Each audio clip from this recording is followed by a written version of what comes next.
حیا اہم چیز اس لیے ہے کہ حضور علیہ الصلوۃ والسلام نے ایک مبارک حدیث کے اندر ارشاد فرمایا، الحیاء والایمان قرنا جمیعا، کہ حیا اور ایمان یہ دو ساتھی ہیں، یہ دو دوست ہیں۔ فَإِذَا رُفِعَ أَحَدُهُمَا رُفِعَ الْآخَرُ، جب ان میں سے کوئی ایک چیز اٹھتی ہے تو دوسری اس کے ساتھ اٹھ جاتی ہے۔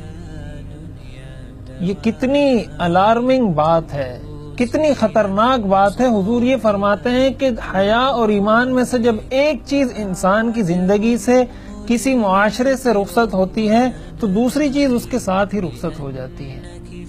اس سے اس بات کی اہمیت کا پتہ چلتا ہے کہ ہم اپنے معاشرے کے اندر حیا کی تعلیم کو عام کریں۔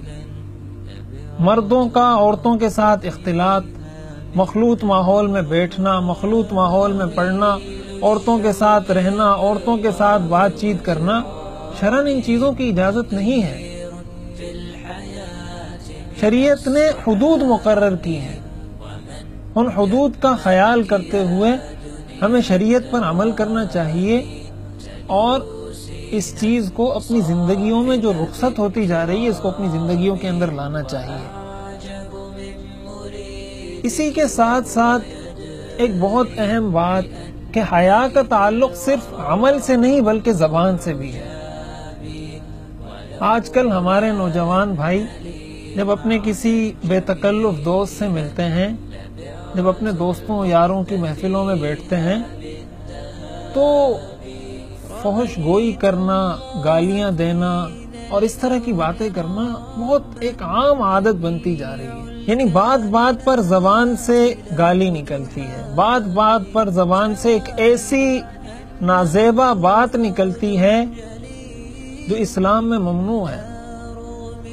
حضور علیہ الصلوۃ والسلام نے ارشاد فرمایا، لیس المؤمن بالطعان ولا اللعان ولا الفاحش البذی، کہ مومن نہ تو تانا دینے والا ہوتا ہے، نہ لعنت ملامت کرنے والا ہوتا ہے، نہ فحش کام کرنے والا ہوتا ہے اور نہ فحش گوئی کرنے والا ہوتا ہے۔ میں اپنے نوجوانوں کو اس حدیث کی طرف متوجہ کرنا چاہتا ہوں۔ حضور علیہ الصلوۃ والسلام نے ایک مومن کی یہ صفت بیان کی کہ وہ برے کام بھی نہیں کرتا اور بری باتیں بھی نہیں کرتا۔ یہ کیا ضروری ہے کہ دوستی نبھانے کے لیے ہم فحش گوئی ہی کریں، ہم بری باتیں ہی زبان سے نکالیں؟ ہماری دوستی اسی وقت نبھے کہ ہم اپنی زبان سے گالیاں نکالیں۔ یقیناً یہ کسی مومن کی شان نہیں اور یہ کسی اسلامی معاشرے کی صفت نہیں۔